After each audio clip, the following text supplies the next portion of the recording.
warahmatullahi wabarakatuh.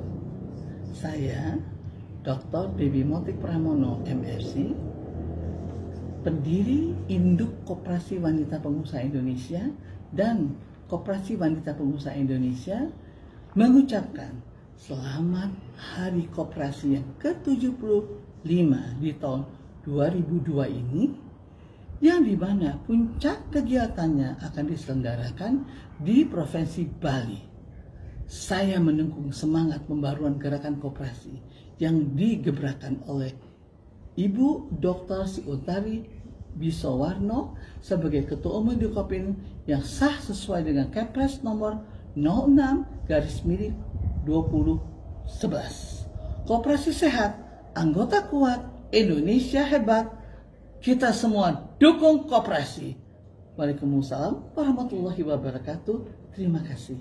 Baik ya, nah sebelum kita panggil beliau, jadi saya akan bacakan untuk profilnya dulu. Oke, jadi Ibu Dewi Motik adalah seorang pengusaha perempuan yang terkenal di Indonesia. Ibu Dewi Motik lahir di Jakarta pada tanggal 10 Mei 1949. Ibu Dewi Motik aktif dalam berbagai kegiatan usaha, pendidikan, dan kemasyarakatan. Selain sebagai pengusaha, Ibu Dewi Motik juga dikenal sebagai penulis, pengajar, dosen, dan juga motivator. Ibu Dewi Motik juga merupakan socio-entrepreneur yang aktif menggelorakan koperasi dan usaha kecil menengah pada rakyat kecil. Usaha kecil yang tengah digelutinya adalah motor toko, moto, sedang dirintis juga becak toko, bento, mobil, dan motor distribusi. Beliau terkenal atas kiprahnya sebagai pendiri dan Ketua Umum Ikatan Wanita Pengusaha Indonesia atau IWAPI dan Ketua Umum Kongres Wanita Indonesia KOWANI periode 2009-2014. Kalau gitu berarti kita semua bisa bangkit berdiri. Yes, bisa bangkit berdiri dan kita akan berikan tepuk tangan yang paling meriah untuk Dewi Motik. Mendapatkan ilmu, mestinya kita bukan dari orang yang harus ditunggu. Itu ilmu satu. Waktu saya nggak peduli orang mau terlambat, saya nggak peduli orang nggak apa-apa. Bagi saya merasakan sampai sekarang saya umurnya 75 tahun nanti bulan ini, saya merasakan sekali bahwa satu pegangan saya adalah gak bermain-main dengan waktu. Saya percaya bahwa waktu itu adalah sesuatu yang harus pegangan kita. Waktu adalah waktu itu uang enggak. Lebih dari itu. Lebih dari itu. Kalau kamu mau maju, jangan mempermainkan waktu. Karena saya bilang tepuk tangan itu berarti on time. Karena saya merasa bangga sekali. Anda datang ke sini, diundang, mau dikasih makan, mau dibantu sama Pak Kevin ya. Sesuatu yang dapat ilmu, karena saya bisa menceritakan pada Anda sederhana sekali, berkarya nyata sampai akhir masa. Akhir masa itu masa kita dengan Tuhan. Berarti gak saya? Karena semua teman-teman saya bisa kasih contoh sahabat saya yang namanya Ibu Mulyati Sudibyo yang punya Mustika Ratu. Sekarang usianya 96, masih otak masih jalan. Saya punya Bapak Emil Salim, Menteri di zamannya Soekarno. Ketemu sama saya masih bisa ngobrol kita. Saya bisa bertemu dengan Ibu Budet Mukris, Ibu Kristanto, umurnya 94 tahun, masih bercanda dan dia masih ngaku semuanya dan segalanya di restorannya. Jadi Kevin umur sekarang berapa sayang? 56 Pak. 56, bayangin, Ibu Kristanto masih ngurusin hari ini bagaimana menunya dan sebagainya, berapa masuk sampai dia kok terus semuanya. Dia itu membuatnya di awet muda 94 tahun Kevin, 94 tahun. Jadi Kevin masih long way to go. Yes. Artinya, jadi kita harus mulai dari permulaan kita mulai masuk usaha, kita harus pikir bahwa ini adalah konsisten akan jadi jalan. Kita mulai dengan diri kita sendiri. Itu jangan atur orang, jangan tunjuk begini, 4 ke kita. Mendingan kita begini, kita belajar. Simpati and kita masih tahu kita komit sama diri kita juga. Contoh, saya udah pakai Kevin, saya on time selesaikan soal. Padahal kamu tahu tadi pagi ini, gak ada yang gak bisa kalau kita diatur, kita ngatur. Saya ada undangan sahabat saya mengawin Grandma Hakam, bener nggak? Terus saya bilang gimana atur saya supaya sahabat saya jangan kecewa, saya tetap datang. Saya bilang saya kasih sambutan memberikan nasihat perkawinan. Jadi jam 7 pagi tadi saya udah di Grandma Hakam. Ngerti nggak saya? Seluruh pacaran akad nikah semua jam 9 selesai. Udah dari jam 7 sampai jam 8 sampai jam 9 saya memberikan perhatian buat teman saya tidak kabur. Saya langsung ke sini. Itu yang saya bilang bahwa jangan kita diatur waktu, kita mengatur waktu. Jangan kita jadi korban uang, kita yang ngatur uang. Kan orang bilang kan tadi, aduh bu, saya sukses tapi bu, tampangnya udah kayak topo, ngerti nggak? Sakit-sakitan, waduh, harta untuk apa? Kalau untuk kita sakit, harta untuk bayar rumah sakit, enggak dong, ngerti nggak? Kita harus betul-betul bisa ngatur. Jadi waktu kita atur, uang kita atur, ngerti nggak? Orang-orang kita atur, kita tapi mesti ngatur diri kita sendiri. Ada waktu saya punya pabrik di Pulau Gadung, warga biasa, bu minta tolong dong, tolong kasih tolong, dia datang terlambat. Hello, kamu tuh nggak tahu diri ya?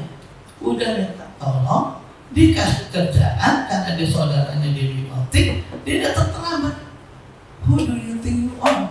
Siapa lo? Saya bilang, enak aja. Kamu saya kasih kesempatan, kamu bekerja di tempat saya, kasih contoh dong. Sebagai keluarga bukannya datang terlambat, nggak bisa. Kamu mesti contoh. Kamu lebih banyak mengatakan menghargai waktu, menghargai orang.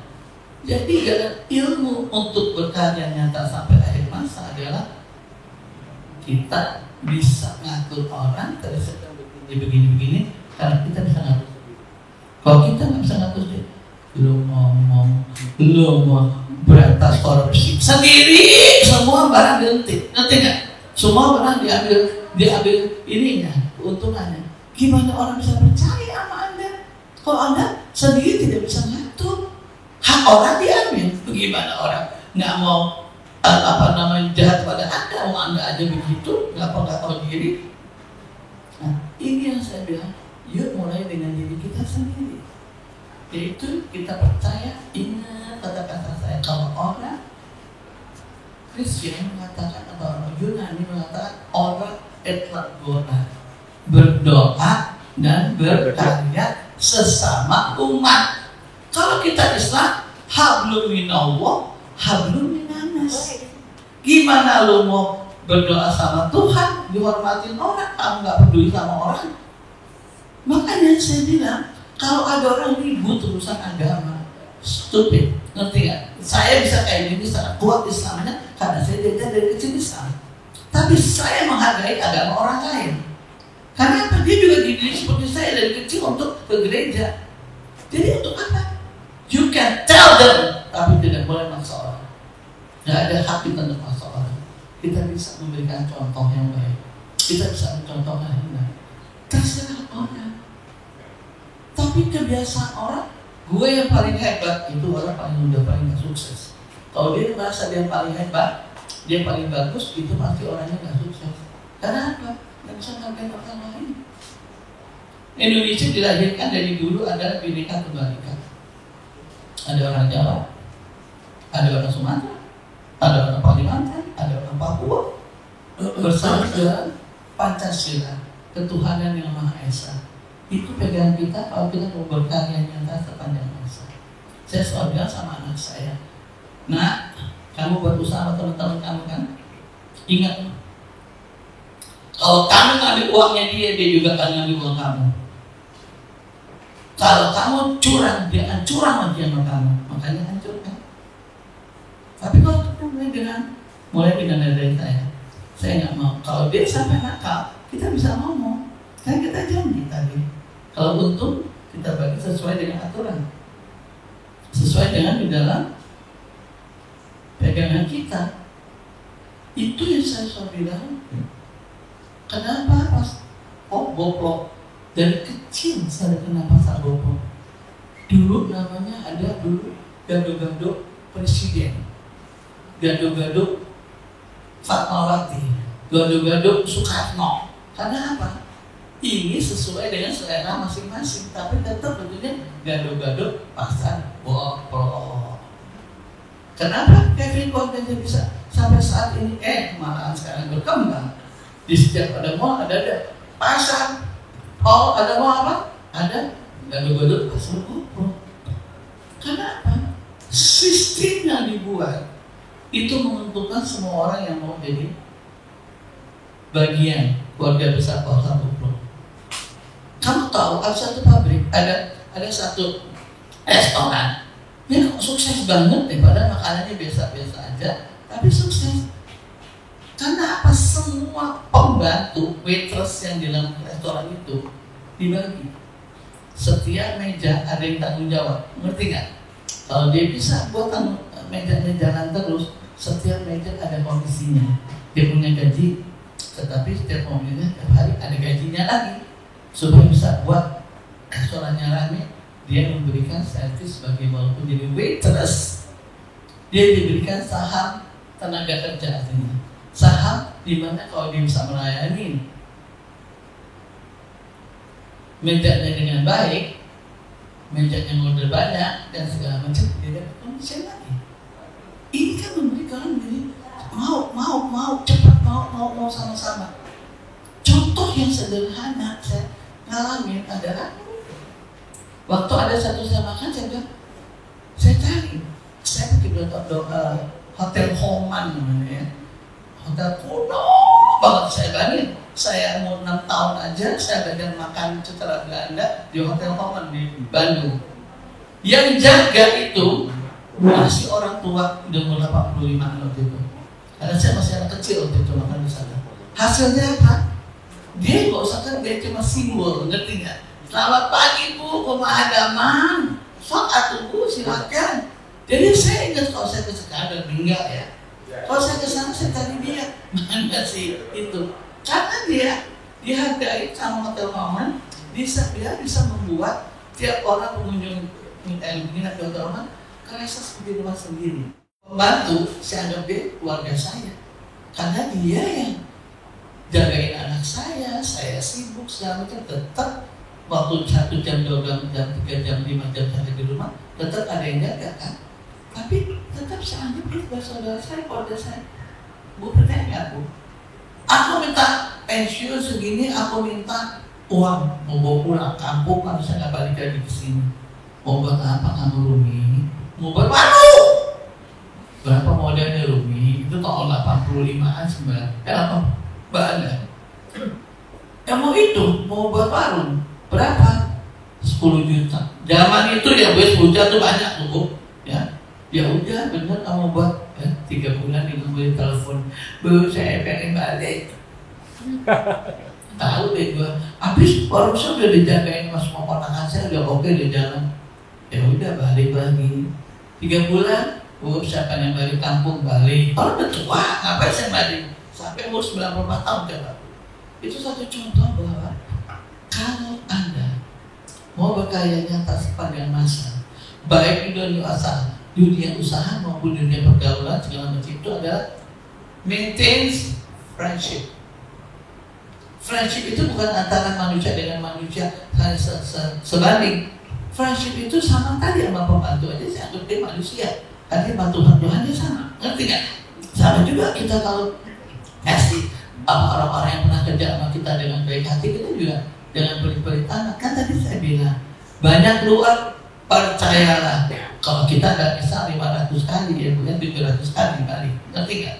Allah break kasih sekarang break. Enggak Bu, aku nggak dikasih. Siapa bilang kesehatan kamu apa? Kalau kamu masuk rumah sakit langsung bayar berapa? Lo nggak masuk rumah sakit karena lo banyak bantu orang, nggak masuk rumah sakit sehat, itu lebih lagi 700 kali saya bilang. Jadi jangan kita norak. Kalau kasih uang 1 perak dapat 700 perak, itu namanya BUDU, bodoh.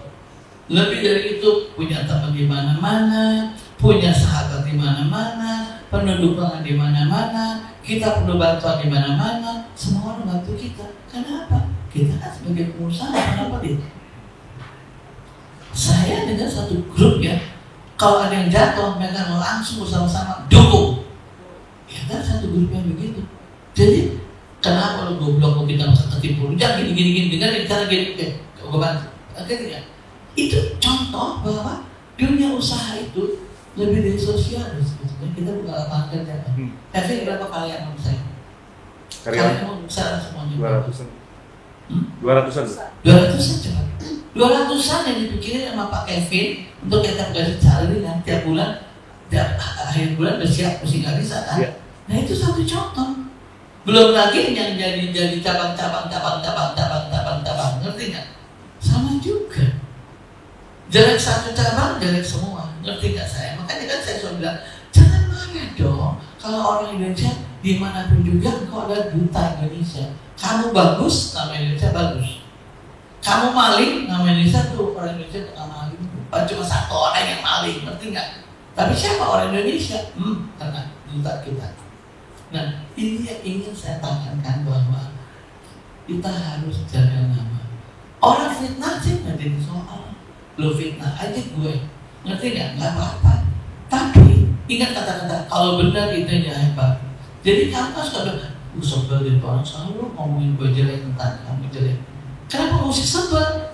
Kalau kita dalam agama apapun juga, segitu kita dijahatin orang, difitnah orang, hasilnya apa? Atau akan diangkat derajatnya. Justru makin kita diomongin orang, justru kita makin naik. Ingat nggak ada babi Gajah Mada dulu? Yeah. Ada kepala bayi katanya. Yeah. Jadi gila kan sinting kali ya, miring. Ya. Tapi udah fitnah. Ada lagi Boberek saking lakunya dia bilang itu apa pakai opo-opo dari bukit apa atau arti itu, ngerti nggak? Jadi coba deh bawa Boberek ke rumah, udah jadi hitam. Ya tenang aja kalau 2 hari nggak dimakan ya hitam lah, ngerti nggak? Ini jadi contoh 2 restoran terus kebetulan sahabat saya. Itu namanya Boberek makin difitnah, makin dia laku. Saya ingat sekali waktu ketika Franklin masuk ke Indonesia pertama kali kira-kira 20-30 tahun yang lalu, udah sepi restoran saya, cuma sebulan sepinya, ngerti nggak? Karena kan semua orang mau coba dong, namanya juga ada yang baru. Habis itu sama-sama, maju sama, semuanya sama. Dia maju, kita maju, apa salahnya sih? Karena kan Indonesia ada 200, sekarang saya 200 sampai 300, terus kalau Indonesia terus 300 juta. Yang main pusing sama saingan sama apa-apa. Kan suka bilang, Bu, saingannya banyak. Itu omongan orang males. Saingan banyak, gado-gado gini, gede-gede, gado-gado macam-macam. Bobrok jalan aja terus. Gado-gado bobrok, ngerti nggak? Kenapa? Contoh, dengerin omongan orang. Yes, jangan. Gue gak peduli omongan orang nggak benar. Kita hidup dalam dunia bermasyarakat, dengerin. Tapi kita yakin kita punya konsisten ini insya Allah jalan. Apa sih gado-gado? Getaran sayuran, bumbu kacang. Masa bumbu manggis yang enggak lah ya? Pasti musikal kan semua sama. Tapi kenapa? Tetap gado-gado masa lupa dicari orang. Tadi pagi-pagi lagi ketawa, pagi-pagi ada suami istri lagi bercanda, lagi makan tadi di bawah siapa saya nggak tahu juga. Tadi waktu saya datang, suami istri sakit, saya bilang makan ya Pak ya, orang jadul ya Pak ya, rindu ya. Dia kata iya Bu, pagi-pagi kita pengen makan gado-gado, udah buka. Itu satu contoh, jam berapa kita buka Pak? Jam 8. Jam 8, kan iya kan? Orang kalau habis main subuh, habis gitu nggak mau makan dulu tidur, dan dia bangun tidur dia mau makan hari Sabtu, ngerti nggak? Setelah 3 bulan corona masih ada, ngerti nggak? Pencinta ini bayangin deh, apa nggak sombong tuh? Cantik di belakang tadi bang, masa jam 8 udah orang nongkrong makan di bawah, hebat deh. Itu nggak tadi karena cintanya, nggak bisa dia pengen juga, nggak usah jauh-jauh saya sering ya, dia pengen makan apa? Masa makan gado-gado bobrok, nggak tahu anak saya bawa, Bu, coba bayangin bagaimana saya nggak bagi, baru ngimpi mau makan, nggak tahu anak saya ke rumah saya bawa pas gado-gado bobrok, apa bukan saya bersyukur, nggak dari sekali kepengen, nanti pulang mau makan masa bobrok, saya suruh orang beli ya, nggak tahu ya saya suruh orang beli, nggak tahu syukur udah adik di tempat gue udah ada. Ini satu contoh bahwa kalau kita baik, Tuhan lebih baik daripada kita. Jadi itu nggak usah kamu takut. Gimana ya? Aku mau bantu begini, ntar gue habis dong. Nggak bakal habis. Orang yang bantu orang dan dunia usahanya makin banyak. Dan semua teman saya pengusaha kalau sukses, saya lihat berapa banyak dia membantu orang. Baik, Bu, saya namanya Dan Samuel. Saya lihat Ibu jadwalnya juga padat dari pagi jam 7. Ketemu dengan banyak orang, suaranya juga keras, lalu ingatnya juga tajam, sampai contoh di Cina tahun 85 segala masih ingat sekarang. Dan saya ingin pertanyaan saya satu, bagaimana Ibu Dewi Muntik mempertahankan ketajaman pikiran dan kebugaran fisik dengan padatnya acara gitu, dengan usia yang 75 tahun? Itu aja sih. Gue herbalis. Aku adalah herbalis. Makan jamunya segala macam. Bapak tahu nggak Pak? Orang kan China suka bilang paling hebat kan herbalis dari China. Astagfirullahaladzim, hello, Indonesia adalah the biggest herbalis in the world. Siapa yang nyangka kulit manggis itu untuk kesehatan luar biasa? Kita buangin, kulitnya dibuang. Itu orang yang pintar, ya Allah, itu dibuang. Ibu, pagi-pagi saya walaupun saya sibuk tetap jam 2 dibangunin sama Allah sembahyang tahajud. Itu karena saya percaya betul pada Tuhan yang Maha Kuasa. Makanya saya lihat semua teman-teman saya Katolik, Kristen yang melaksanakan perintah-perintah baik dengan baik. Saya bisa bersahabat banyak. Karena apa? Apa yang diperintahkan Tuhan dalam iman dan takwanya masing-masing, saya tuh selalu mau tidur jam 11, mau tidur jam 12, jam 2 sampai dibangun. Setelah sampai tahajud, saya minum 3 dan pertama segitu saya ini sama papaya dulu sama kau atau pisang atau jeruk apa pokoknya buah, saya mesti makan buah. Separuh buah saya tinggalin. Langsung saya selesai sembahyang, saya minum temulawak, jahe, kunyit, di blender, direbus 2 gelas air menjadi dengan 1 gelas. Ngerti gak Bu? Saya minum dengan 1 gelas itu. Setelah itu daun papaya 2 jamu itu Bu. Ibu kalau nggak begini bohong. Saya setengah 4 tidur. Tapi kalau udah every day, ibu nggak terasa lagi pahit. Makanya kan Bu, maaf saya tahu bilang saya kata pagi selama perkawinan ya Bu ya. Saya selalu bilang sama pengantin baru 3 bulan honeymoon bulan lagi. Setelah 3 bulan, ya Allah, begini pasangan gue. Gak ada manusia yang cocok, yang ada di cocok. Sama juga saya minum tadi herbal. Kan udah setiap hari daun papaya yang pahitnya luar biasa, temulawak kayak jahe gula gitu. Lama-lama udah nikmat gitu Bu. Jadi saya sampai pada perkawinan, kalau 3 bulan kemudian menemukan keajaiban-keajaiban pasangan kita, nikmatin aja, dicocok-cocokin. Suami saya kalau nonton bola tuh begitu banyak kamar rumah saya, begitu banyak TV, tetap aja pengen nonton di kamar saya, di ranjang saya berdua. Saya bilang, kenapa kamu keluar aja dong nonton sepak bolanya di luar aja? Enggak, saya nggak kasar, saya matiin. Tuh kan suaranya nggak ada, jadi saya nonton sendiri. Ya tapi kan ibu tahu kalau kita tidur kan Bu, ada TV gelap terang. Belum lagi segitu masuk gol, wah! Ada apa? Gol masuk loh. Lama-lama udah. Jadi ngerti nggak? Sama juga. Dia makan manis, saya makannya pedas. Astagfirullahaladzim. Kalau saya sedikit kasih pedas, kamu macam bilang, saya nggak suka makan pedas. Saya makan pedas dong. Panjang. Ya udah.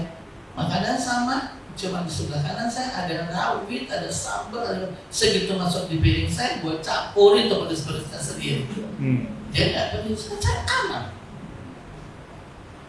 Dia senang olahraga, gue senangnya nari, budaya, ke museum, segala macam. Jadi anak-anak saya didik, dia suka olahraga boleh, mau boleh, apa boleh, tapi saya senangnya budaya. Kita ambil jalan tengah. Jadi itu yang saya bilang, gak ada orang yang salah. Kalau orang bilang cocok, bohong. Ketemu orang yang cocok 100% bohong. Yang ada dicocok-cocokin sampai lupa, Pak. Kalau udah tahun bertahun-tahun itu lupa lagi, mana yang beda udah sama aja deh. Bapak tadi tanya apa kesan? Saya begitu Pak, dia semua orang, sama teman saya, apalagi kita ngumpul-ngumpul, saya ada 75 tahun Bu, ada sahabat saya yang dari 66 tahun dari SD, ada sahabat saya SMP, SMA. Kalau kita ngumpul, udah pasti nenek-nenek sama kakek-kakek bertemu kan, bisa aja dengan segala macam gayanya kan, udah aja maafin. Kalau ada teman yang ngomongnya jus, maafin, kita ada bertahun-tahun persahabatan. Makasih Bu. Saya ingin bertanya, perkenalan saya Yosef. Saya ingin bertanya satu hal. Tadi Ibu bilang kita harus bisa berubah sesuai dengan keadaan. Saya ingin bertanya satu pertanyaan yang sedang ramai dibahas nih di masyarakat, khususnya para pengusaha kaki lima. Baru saja keluar suatu peraturan, katanya sekarang sertifikasi halal juga berlaku untuk pedagang kaki lima. Bagaimana pendapat Ibu mengenai hal ini Bu? Apakah ini akan memperkecil usaha atau malah membesar? Soalnya banyak juga yang di negara kita maaf begitu tadi Ibu bilang kita beraneka ragam agamanya, dan juga mungkin kalau makanan kayak babi kan mungkin bisa jadi halal gitu. Jadi apakah peraturan ini menurut Ibu baik atau bagaimana, dan bagaimana bagus mengatasinya gitu ke depannya? Terima kasih Bu. Bapak yang ganteng, jangan pusingin yang sesuatu yang belum laku. Percayalah, sertifikat halal aja, emangnya semua orang ngikutin? Inilah my beautiful country, dengan sejuta peraturan, dengan sejuta pelanggaran. Jadi kita sebagai orang Indonesia, yang paling penting kayak saya nggak mau makan yang kira-kira udah terasa. Bapak tahu kalau saya pergi kemana tuh yang Hongkong seberapa? Kalau kita kenal, mahal, ngerti nggak? Mahal. Saya nggak mau makan di Bangkok, karena segitu saya masuk ke restoran, malah saya pusing, ngerti nggak tuh? Kalau makanan Chinese di Indonesia nggak bau seperti itu loh. Kalau di Makau juga baunya tuh luar biasa. Kalau di sini nggak ada, ngerti nggak? Jadi saya juga di sini juga saya lihat. Jadi kita apa? Kan kita udah dewasa. Jangan pusing-pusingin, nggak mungkin. Kaki lima boro-boro Pak, ya Allah. Udah untung keliling, ngerti nggak saya? Udahlah, itu kan omongan orang-orang yang nggak ada kerjaan Pak. Nah itu yang saya bilang, mudah-mudahan di Indonesia ini kalau kita semua orang yang beriman dan bertakwa agama apapun juga akan lebih mudah negara kita ini bagus, karena selama yang tadi saya bilang herbal aja yang kata orang China paling hebat, paling banyak di Indonesia. Itu aja yang buah apa tuh, buah apa ya kalau di Hawaii, buah apa tuh yang baunya setengah busuk, mengkudu, ya Allah. Di Hawaii, alhamdulillah segala penyakit pakai itu, ngerti nggak? Kita dulu dibuangnya sampai busuk nggak dimakan, pada mengkudu di Hawaii dibuatin obat yang sangat bagus seluruh dunia. Itu tuh contoh. Jadi kalau Anda menanyakan, jangan pusing-pusing, jangan cari pusing. Kalau saya sih begitu boro-boro. Bagaimana mau bayar sertifikat Pak? Mau udah untung aja satu hari 50 juta aja udah untung, mau bayar sertifikat? Kita nggak ada urusan. Lu ngomong tentang sertifikat, lu nggak pakai sertifikat, orang tetap tahu lu punya sop kaki kambing ya, nggak usah pakai gitu doang. Jadi saya tuh orangnya logik, berpikir tuh kita logik dan implementasi di lapangan. Ya nggak perlu dipikirin, terus dipikirin gitu loh Pak. Masa sop kaki mesti pakai halal, gila loh? Udah pas minyak kesana, yang duduk aja semua rasanya nggak orang Indonesia tuh orang keturunan nggak apa semua juga senang sok kaki penyakit apa sih lo pengen nanya pusing ngerti nggak jangan pusing kita hidup itu wajib. Iya. Assalamualaikum. Waalaikumsalam warahmatullahi wabarakatuh. Terima kasih. Aku panggil nenek atau tante. Apa? Halis cantik sekali. Oh iya. Udah nenek-nenek udah 75. Wah, yang benar. Nah sekarang perkenalkan dulu. Perkenalkan Bu. Iya. Nama aku Kiko. Iya. Kok ada apa kok? Apa nih? Kiko kenapa belum disisir rambutnya? Pak, biaya laundrynya mahal. Oke, Kiko mau nanya apa? Begini, kan aku itu anak nih. Iya. Nah, kalau anak-anak kan kadang kan kita emosinya naik, turun. Padahal belum ada masalah besar. Umur-umurnya pacaran, kan masih kecil ya? Iya, kok curhat? Nah, sekarang pertanyaannya. Pertanyaannya, gimana nih agar bisa menjaga cita-cita? Oh, cita-cita Kiko biasa kenapa? Naik turun sangatnya nih. Oh, begitu. Ya, jadi gini nih, supaya bisa jadi terkenal, kadang kan ingin terkenal, kadang juga down. Kenapa dong? Ya, macam-macam sih, karena akhirnya jelek. Nggak boleh bilang aku jelek. Ya kayak gitu sih Bu. Iya. Jadi pertanyaannya gimana bisa menjaga semangat ya? Iya, agar sukses terus. Oh begitu. Coba sekarang tepuk kaki. Tepuk kaki dong tangan. Terima kasih ya sebelumnya. Iya. Ya Bu, terima kasih. Saya terus terang ya, saya pikir gini ya, saya mendidik anak saya mendidik cucu saya. Insya Allah mereka jadi orang yang bagus. Pertama, saya tidak pernah menghina mereka. Mereka naik kelas umpamanya, atau mereka membuat sesuatu yang nggak bagus, saya panggil, ngerti nggak? Jadi saya agak dasar goblok tolong. Jangan sekali-kali menghina anak cucu kita, terutama suami kita. Jangan kata-kata kotor, sama juga sama pembantu. Sampai orang bilang, Bu Dewi kok begini baik sama pembantu? Ya pas lagi mana sekarang. Pas lagi bagus, dia bagus, makanannya enak, coba. Jadi kita memberikan compliment, punish and reward itu harus. Tapi punish jangan menghina. Ayah saya selalu mengatakan, semua anak saya kasih nama bagus. Karena itu nama adalah doa. Seperti semua keluarga saya Sri Puspa Dewi Motik Pranowo. Setelah saya bisa pakai Pranowo, Sri Puspa Dewi Motik. Bunganya dari bunga yang terbagus, Dewi dari bangsa. Jadi itu kita memberikan anak nama bagus. Kemudian poin yang pertama adalah give a reward. Kalau anak kita bagus, bagus. Ya kita senang karena apa? Dan kalau salah, that's not nice. Nggak boleh begitu. Jadi sama suamiku juga, sama anakku juga, sama pembantuku juga, sama semua karyawan kita. Jangan males untuk kasih reward. Maka tadi kan saya bilang, senyum, tolong, terima kasih. Itu adalah omongan kita sehari-hari. Dan kalau kita katakan tadi, maaf tadi MC kan, apa kita? Tadi pagi? Apa tadi? Sukses apa gitu? Pasti bisa. Pasti bisa. Boleh ngomong pasti bisa, tapi selalu dalam kita. Insya Allah, mudah-mudahan. Ingat Tuhan. Karena waktu inovasi ini saya ingat sekali. Saya ngomong loh tanpa SBY waktu Indonesia pasti menang 10-0 sama apa itu. Itu saya ingat sekali. Ini kan sombong kali.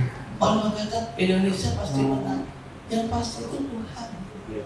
Jadi sekarang Anda lihat seluruh calon presiden ngomongnya insya Allah. Karena saya bilang, they not nice kita pasti menang, lo pasti kalah. Karena Anda mendahului Tuhan. Mau agama apapun juga, amin. Dan kita juga dalam agama di luar Islam juga kita bilang, amin. itu kan mudah-mudahan dikabulkan. Saya nggak peduli mau milih siapa, mau 1, 2, 3, tapi saya nggak mau kalau Anda sombong. Jadi itu yang saya pikir kita harus didik anak dengan baik. Dan mudah-mudahan sukses ya. Doain saya, kan orang kan baik sama doain saya ya. Mudah-mudahan saya amin. Jadi doain kita ya. Itu yang saya tekankan, kita selalu berusaha bahwa apapun yang kita buat kayak hari ini. Saya berterima kasih. Tadi malam saya berdoa supaya saya sukses berbicara dengan Kevin grup ini, ngerti nggak? Pastor Kopro grup ini. Karena saya selalu mengatakan nggak ada satupun yang bisa mengatakan pasti. Hanya Tuhan pasti. Saya pernah digedor sama Tuhan terus saya bilang, oke, 5 menit kita sampai, kita ketemu ya 5 menit lagi. Saya insya Allah atau mudah-mudahan. Padahal saya mau ketemu cuma 5 menit dari rumah saya, Bu. Soalnya KPU lagi rapat. Itu jalanan ditutup dari Diponegoro, Bappenas sama saya dan Surabaya, Bu. Sampai gak ada yang bisa mobil jalan, semua ditutup karena gak ada keributan di KPU. Saya jalan sejam baru sampai di tempat kantor saya. Nah itu kan satu contoh, gak boleh sombong melebihi Tuhan. Kita ingat apapun juga yang kita cita-citakan itu harus, oke?